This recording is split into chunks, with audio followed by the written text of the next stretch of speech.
আপনি না ঘুমিয়ে কতক্ষণ থাকতে পারবেন, না ঘুমিয়ে টানা কত ঘন্টা ড্রাইভ করা সম্ভব, বাংলাদেশের ট্রান্সপোর্ট ইন্ডাস্ট্রির একটা তিতা সত্য আপনাদের সাথে শেয়ার করি। এই ঈদে আপনাকে বাড়ি ফেরাতে একজন ড্রাইভার বা মোটর শ্রমিক সুপারভাইজার কত ঘন্টা না ঘুমিয়ে কাটাচ্ছে আপনি কি তা জানেন?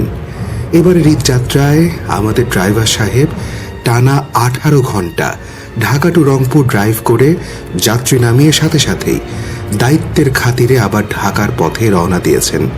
সেই পথে 3 ঘন্টা আবার ড্রাইভ করে যাত্রা বিরতির হোটেলে পৌঁছে বিরতির সময়টুকু বেচারা আধা ঘন্টার একটা ঘুম দিলেন এই সিটের মাঝে।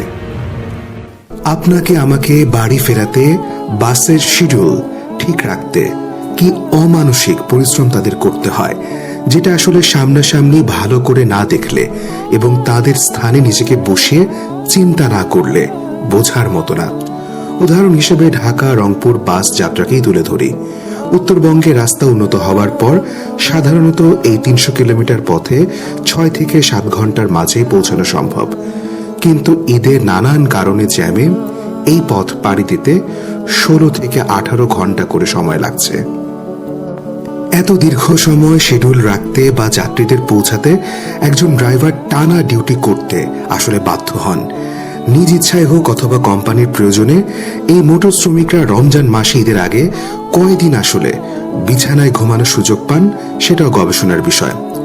আসলে এই বিষয়টার সঠিক সমাধান আমার জানা নেই। সীমিত সম্পদ দিয়ে আমাদের ঈদ পালনের সুযোগ করে দিতে কাউকে না কাউকে হয়তো স্যাক্রিফাইস করা লাগবে, এটাই বাস্তবতা। এই মোটর ডিপার্টমেন্টের মানুষগুলো পালা করে বাসের সিটেই সামান্য ঘুমিয়ে আমাদের ঈদ পালন করার সুযোগ করে দিচ্ছেন। কি অমানসিক পরিশ্রম আসলে তাদের করতে হয় সেটা যেন আমরা বুঝতে পারি। আমরা আমাদের জায়গা থেকে তাদের প্রতি সহনশীল হই। জানি তাদের প্রতি আমাদের অনেক অভিযোগ, তারপরও যেন আমরা আমাদের জায়গা থেকে মানবিক হই। সবার ঈদ কাটুক আনন্দে নিরাপদে। ঈদ মুবারক। আর হ্যাঁ, এই সমস্যার সমাধান আসলে কি করা যায় আপনার প্রস্তাবনা কমেন্ট বক্সে লিখতে ভুল করবেন না। ধন্যবাদ। ঘুমাইতে পারবেন কখন আসলে ভাই শেষ পর্যন্ত?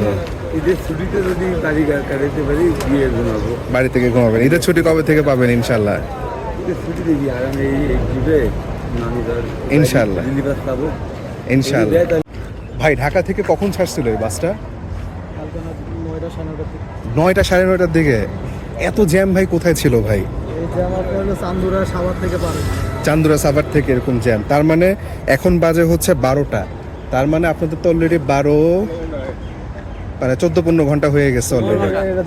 15 ঘন্টা রংপুরে যাবেন। এই যে আমরা রংপুর থেকে আসলাম, তো ওনারাও বললো যে গতকালকে 3টার সময় রওনা দিয়ে আজকে সকালে 9টার সময় পৌঁছাইছিল। প্রচুর জ্যাম না? আচ্ছা যাক, আপনারা ফ্রেশ হয়ে নেন ভাই, আল্লাহ ভরসা ভাই। সবাই খুবই এক্সস্ট, ভয়ঙ্কর অবস্থা আসলে।